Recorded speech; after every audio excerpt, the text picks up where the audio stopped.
Good morning, everyone. I'm delighted to have the opportunity to send you this message at the beginning of today's CRAE annual conference.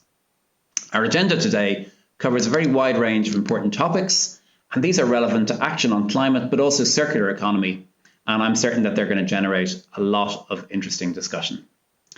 Recently, we had a landmark moment with the signing into law of the Circular Economy Act, and this new law underpins Ireland's shift from a take, make, waste linear model to a much more sustainable pattern of production and consumption.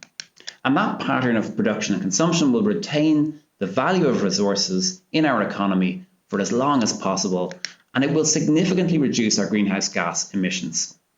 It's a clear demonstration of the government's commitment to making the circular economy a reality in Ireland.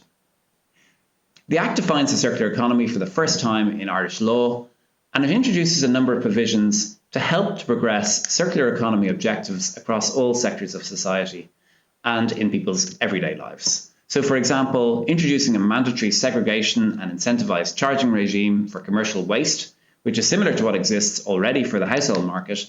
That's going to increase waste separation, and also it will support increased recycling rates.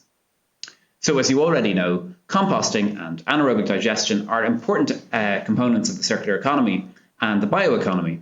And the government's waste action plan for a circular economy, which is being implemented over the period of 2020 to 2025, this includes an ambition to realise the composting and anaerobic digestion potential of a food waste resource. Measures that can help achieve this ambition include delivering sustained and visible public behavioural change campaigns. So, for example, in relation to food waste, my department is providing €1 million in funding to support food waste recycling awareness initiatives during this year and also next year, and they will include the rollout of a number of food waste caddy packs to householders. Earlier this year, a National Food Waste Recycling Week campaign was held, and that focused on raising awareness and on encouraging people to recycle their food waste.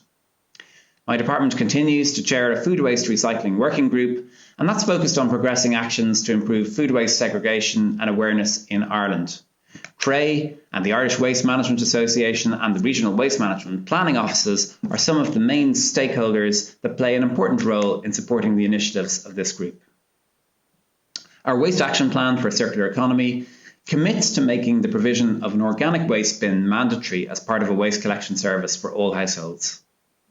Through changes to waste collection permits, and also by working with the local authority sector, we're going to ensure that every householder and every business has access to a reliable, clean and sustainable way of managing food waste.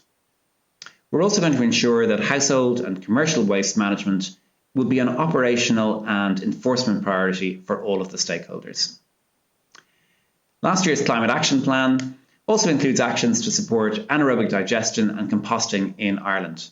So the plan supports the continued development of the production of biomethane, which will potentially form a significant part of our future energy mix and contribution to our goal of reaching net zero emissions by 2050. The Climate Action Plan will be updated annually to ensure alignment with our legally binding economy-wide carbon budgets and sectoral emission ceilings. The next iteration of the Climate Action Plan is due to be published by the end of this year, and it will take into account the recent commitment under the sectoral emission ceilings to commit additional resources for anaerobic digestion to deliver up to 5.7 terawatt hours of biomethane. And I'm sure you all noticed that when it was published in the press as a key element of the sectoral emission ceilings for agriculture. How are we going to make that, how are we going to bridge that gap to get those emission reductions by 2030? So I can see that really the anaerobic digestion and composting sector is really taking on a key and pivotal role. Work has continued across government on the development of bioeconomy policy. This has involved the establishment of a bioeconomy forum, and CRAE is a valued member of that forum, but also a policy-focused intergovernmental implementation group has been set up between my department and the Department of Agriculture. That's focusing on the development of a bioeconomy action plan, and that will seek to map out key individual actions which will deliver on our ambition to be a global leader for the bioeconomy. Well, through collaborations with key stakeholders like CRAE, sustainable solutions will continue to be implemented to help make progress on climate and circular economy objectives, and they will contribute to a sustainable composting and anaerobic digestion industry in Ireland. I had the pleasure and the honour to visit a composting facility earlier this year, and I think that I'm intending to visit more of them in the coming months. And I think that actually visiting these facilities is the only way to properly understand them and to learn, for example, to gain insights into what the contaminants are, what the challenges are, what the hurdles are to producing a valuable product, to having a good, strong, sustainable business model for the future.